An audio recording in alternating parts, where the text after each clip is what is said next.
What up everybody, and welcome back to another review. Today we're going to be doing a review on an EDC knife that I've added to my collection that I've just really enjoyed, the CJRB Pyrite.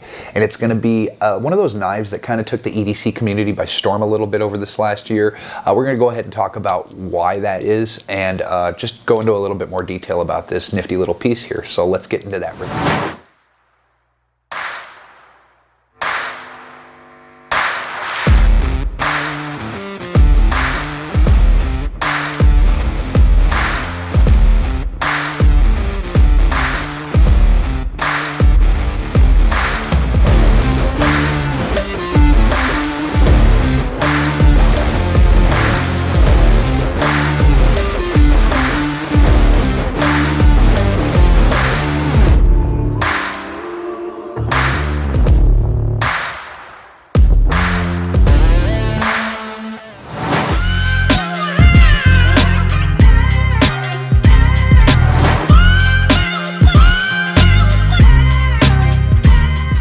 Alrighty guys, and now just before we get into the review, as always, I just want to thank all of my subscribers or anybody who even stopped by here just to check out this video.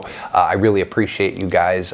Your support really has helped make this channel grow tremendously over the last year. So I just really appreciate you guys. And if you find any of this content at all informative, or if you just like EDC knife content, please go ahead and hit that like and subscribe button and turn on the bell notifications to get notified when I put out new content. Other than that, let's get over to that top-down setup and check out this new knife, the Pyrite by CJRB. Alrighty guys, now that we're here, we're going to take a better closer look at the CJRB Pyrite. The name CJRB is something that I struggle with, so if I mispronounce it throughout this video, I apologize about that. That's just my own dyslexia coming out, I guess you'd say. So recently this knife has basically taken the EDC community by storm. It's a very popular knife, and it's very popular for a lot of reasons. I'm going to go over that here in a second, just after we go over the specs. The knife is going to come in at around 4.3 inches, so just over 4 inches closed length. We're going to have an open full length of, let's say 7 inches exactly, 7.1 at the very bottom of it, with a cutting edge of exactly 3 inches. So this is going to be hitting that 3-inch mark for some of those states that don't allow 3 inches or above on their carries, I guess. It is a full steel construction, so it is kind of on the heavier side. Let me check out the weight here on this. We'll check out the weight. The weight is going to come in at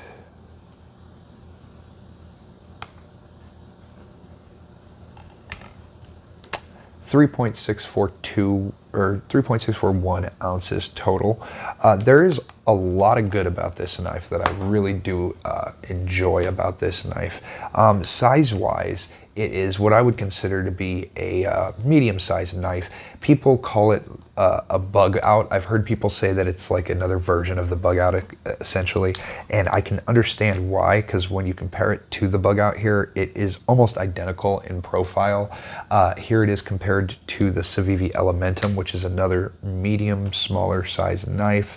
They're pretty comparable. Here it is next to the Hogue Deca.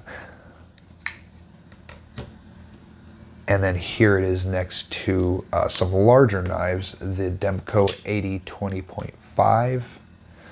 And then lastly, we'll get it in next to the Hogue Ritter or Benchmade Griptilian. You can put that in that spot as well. So these, you can tell it's not as large as the larger of the knives, but it isn't a small knife either. I would definitely call this a medium-sized knife. It is a push-button plunge lock on the deployment, and it has thumb studs as well. There is a really smooth choil ramp carved out right here for your thumb placement, and it's very, very finely tuned on the detent. So the detent and the fact that it's a fall shut blade give it just a lot of good. There's also the fact that it has this deep carry pocket clip here that doesn't have too much of a a swoop, I'd say, on the end, so it doesn't have a tendency to get caught on things while having recessed screws in the back still. That is a huge thing for me. I hate seeing pocket clips of any sort without having recessed screws. The blade centering on my model came in perfectly. I picked this up off of, I think, Blade HQ for around $59. It's a solid steel construction on the scales here, but they all are skeletonized. You can see that they are, you know, milled out on the inside there, so they've done that to take out some of the weight on the knife there. I think if they hadn't done that, it would definitely be a little bit heavier on the heavier side, of course. There's a lanyard hole, which I need, you know, on some knives I prefer lanyards, on some other knives I don't. It just depends.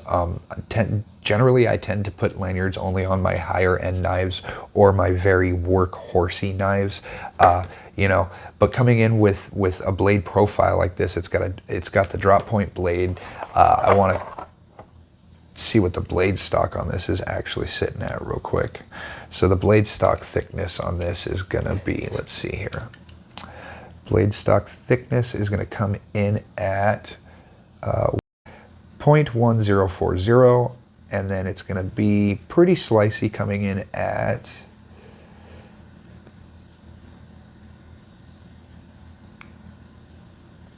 265 thousandths of an edge, 270 thousandths behind the edge.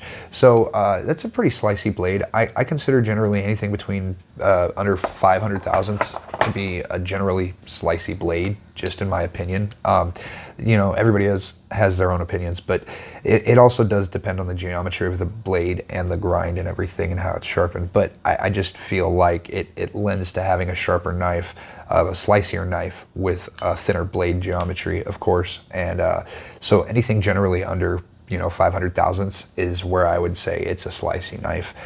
Beyond that, I would start to say it gets a little chunky when you're trying to, you know, like the 940 by Benchmade has that issue. But, you know, I definitely call it pretty slicey, and it's a very fidget friendly knife as well. It's hard to do on camera here because it's such a small view here, but it is a drop shut blade for sure, and it is the push button plunge lock on it just makes it very easy to fidget, and I find myself fidgeting with it all the time, constantly throughout the day. And then the all steel construction, you know, whereas a lot of times I don't generally like that. It's not a preference that I have. It is nice to know that I have a knife that if I drop it or, you know, something hits the concrete, it may scratch it a little bit, but it's still going to function fairly well. Then we get to the blade steel, which is CJRB's proprietary blade steel, and it's going to be called AR RPM 9. It is a very similar steel from what I've heard and with testing that's been done on it to a D2. So it's one of the first budget powdered metallurgy steels on the market, and that just gives you more of an even metal on a molecular level. It makes sure that if you don't know what a super steel is or a molecular metallurgy steel, it's where they take the actual elements of the metal itself and they kind of create and tailor the metal to what they want, but they get an even mixture of elements. So they know exactly what percentage of chromium or vanadium or niobium or whatever they're putting into the blade material. They know the exact percentages of that material, and so when they go and they mix the powder, I guess, up to melt it down into a steel, you know, it's a very even steel as opposed to something that you'd pull out of the ground that could have weak spots in it, you know, depending on how it's forged and tempered and heat treated. Not that these don't have to be tempered and heat treated, they do. It's just a lot easier to be accurate with it when you know exactly how even the materials and the metal are. So that's why they're called super steels, and not all of them are the same. They all have different, you know, benefits and different attributes that could be downfalls during certain situations. But for this particular steel from KJRB, CJRB. See, I told you I'd mess that up sometime throughout the video. This is their proprietary steel. So most other steels are made by a company called Crucible, or CPM is what they'll be titled. And this is a proprietary steel specifically for this company. And they do a really good job with it. I don't see any problems with it. I've sharpened it probably 2 times in the last 8 months of using it fairly often, and it's very easy to sharpen, and keeps an edge for a fairly long time, at least comparable to D2, you know, somewhere in that S30V range, close to at least. So other than that, guys, this is the full review today. If there's any questions that I didn't go over, feel free to go ahead and ask them in the comments. Other than that, let's get back over to that desktop setup so we can finish this video up. Alrighty guys, well that's it for today's review. I appreciate you coming by and checking out the video, and as always, like I said, if you find any of this information at all informative, or if you just like EDC knife content, please hit that like and subscribe button and turn on those bell notifications to get notified when I put out new content.